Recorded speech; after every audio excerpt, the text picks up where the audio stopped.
네, 수험생 여러분 반갑습니다. 부동산법의 배문환입니다. 자, 그동안 제가 유튜브에다가 우리 공법의 핵심 내용들을 쭉 정리를 했는데 그 핵심 내용을 문제로 확인해야 되겠죠. 자, 문제를 풀 때는 기출문제부터 우선입니다. 그래서 기출문제를 그동안 24회부터 33회까지 10회차를 총 정리해서 단원별로 기출문제를 올려드릴 테니까 관련 내용들을 국토계획법부터 풀면서 핵심 내용들을 보고 문제를 풀면서 문제가 이렇게 나온다는 것을 확인하시면 되겠습니다. 자, 바로 우리 국토계획법의 첫 번째 파트인 용어 정리 쪽으로 들어가서 문제를 보실 테니까 우리 핸드폰으로 보시든 뭐 컴퓨터로 보시든 문제를 많이 풀어보시는 게 되게 중요한 거니까 정리를 잘 해보시 기 바랍니다. 문제를 풀면서.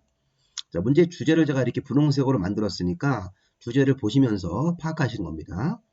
자, 첫 번째 1번 문제는 자, 20회 때 기출문제인데 자, 국토계획법상 용어 설명으로 옳은 것은 이제 국토계획법에 나오는 용어를 종합적으로 물어보는 문제인데 자, 첫 번째 도시군계획은 자, 이게 광역도시계획과 도시관리계획으로 구분하는 게 아니라 도시자로 시작하는 계획이니까 도시기본계획과 도시관리계획으로 구분해야 되는 거죠. 그래서 1번 내용 틀렸습니다. 자, 그 다음에 2번.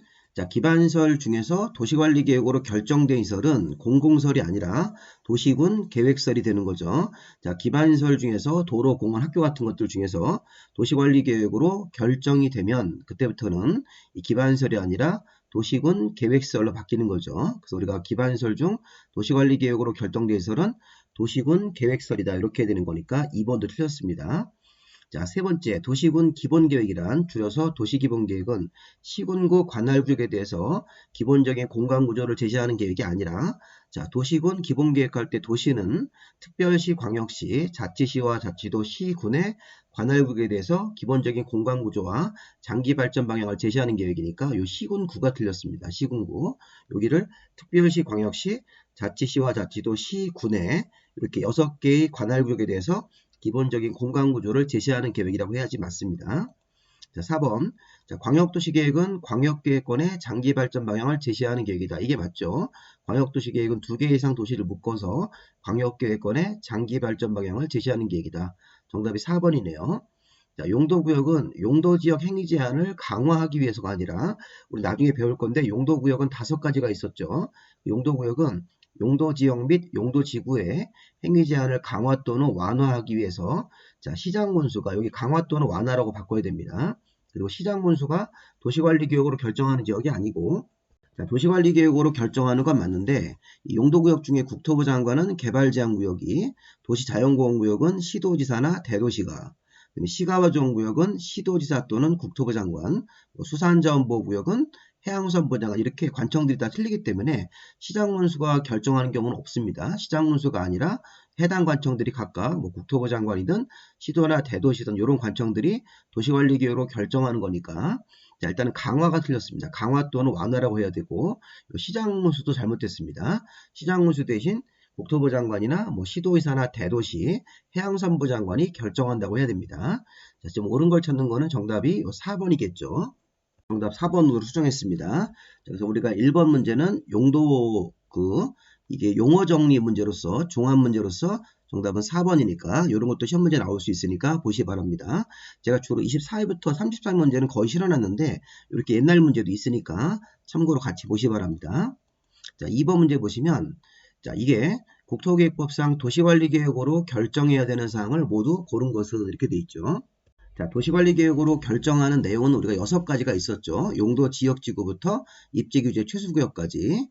자, 도시관리계획으로 결정해야 되는 사항을 모두 고른 것은 자, 도시자연공원구역을 지정 변경하는 것은 용도구역이니까 맞고 자, 니은번은 안 되죠. 개발밀도관리구역이나 기반시설 부담구역이나 성장관리계획구역은 끝에가 구역이라고 하더라도 용도구역이 아니기 때문에 니은번은 도시관리계획으로 결정하는 게 아닙니다. 자, 도시개발사업이거나 정비사업 같은 것들, 기반시설의 설치 정비 같은 것들 다 도시관리계획으로 결정한 사항이 맞으니까 기역, 디귿, 리을 자, 이런 기본 문제입니다. 이런 건 틀리시면 안 됩니다. 도시관리계획으로 결정하는 사항 우리 6가지를 배웠으니까 정답을 5번으로 보시는 게 맞겠네요. 자, 그 다음에 3번은 자, 기반시설의 7종류를 구별하는 문제. 이거 시험 문제에서 여러 번 나왔었죠. 자, 우리 기반시설의 종류는 7종류가 있었죠. 그 7종류별로 이렇게 기반시설들이 분류가 되어 있는데 여기서 보시면 폐차장은 틀린 걸 찾습니다. 자, 폐차장은 환경기초시설이지 교통시설이 아닙니다. 자, 폐차장은 환경기초시설이기 때문에 교통시설로 연결됐으면 잘못됐습니다. 1번이 바로 틀렸고요. 그 다음에 2번. 자, 유원지 같은 것들은 공간시설이 맞죠. 광장, 공원, 녹지, 유원지 같은 것들은 공간시설이 맞습니다. 자, 청소년 수련시설 같은 것들은 공공문화 체육시설이 맞는 거죠. 자, 저수지 같은 경우는 비가 많이 왔을 때 물을 저장해서 수해 같은 걸 막을 수 있는 방제시설이 맞습니다. 자, 하수도 같은 것들, 하수도, 뭐 폐기물 처리시설, 자원 재활용시설 같은 것들은 이 환경기초시설이 맞으니까 1번이 잘못됐습니다. 정답이 1번. 자, 이런 것들도 문제 유형을 잘 보셔서 기반시설의 종류와 그 연결이 잘못된 것을 찾으시오. 그러면 관련 내용들을 찾아서 여기 1번 같은 경우 한번 이렇게 폐차장 같은 경우는 이거는 환경기초시설이다. 이렇게 해서 교통시설에는 주차장 같은 건 들어가는데 우리 교통시설이 도로, 철도, 공항, 항만 같은 것들 주차장 같은 건 들어가는데 폐차장은 교통시설이 아니라 환경기초가 되는 겁니다. 자, 4번 문제. 자, 기반시설의 종류와 똑같은 문제가 유형이 똑같은 유형으로 나왔죠. 28회 때. 자, 기반시설의 종류와 그 연결로 틀린 것은 자, 차량 면허 및 검사시설 같은 거 우리 교통시설로 부르는 게 맞죠. 자, 그 다음에 방송통신시설. 자, 방송통신시설도 유통공급시설로 부르는 게 맞죠. 유통공급시설에서는 유통업무설비, 수도, 전기, 가스, 방송통신, 공동구 이런 게 포함되기 때문에 자, 여기 방송통신시설은 유통공급시설이 맞습니다. 자, 하청 같은 것들은 재해를 예방하는 방제시설이 맞죠. 자, 그 다음에 우리 장사시설 같은 것들은 자, 장사시설은 사람이 죽었을 때 처리하는 시설이기 때문에 장사시설 중에서 뭐 화장장 같은 거 또는 묘지, 자연장지 같은 것들은 사람이 죽었을 때는 위생적으로 처리해야 되기 때문에 보건위생시설이 되는 겁니다. 자, 공간시설이 아니라 보건위생시설이니까 요 4번 틀렸습니다. 자, 이거 또 나왔죠. 폐차장 같은 경우는 환경기초시설이죠.